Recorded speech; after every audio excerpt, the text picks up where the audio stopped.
Welcome back to 4K Tech. In this video, I'm going to show you how to fix your display mode. It's called theater mode. I just found that out. But every time my phone's on, but I have to actually click the side of it in order to activate it and get it on. So once I do that, it doesn't come back. So I finally found out how to do it. So it's super easy. All you do is activate the phone. Oh, your watch here. Sorry. Scroll up,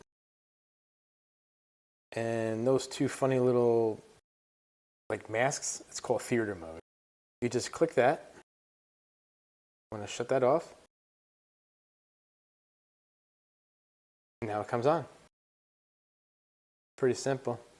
Hope this helps you. Please subscribe and leave a like. Thanks.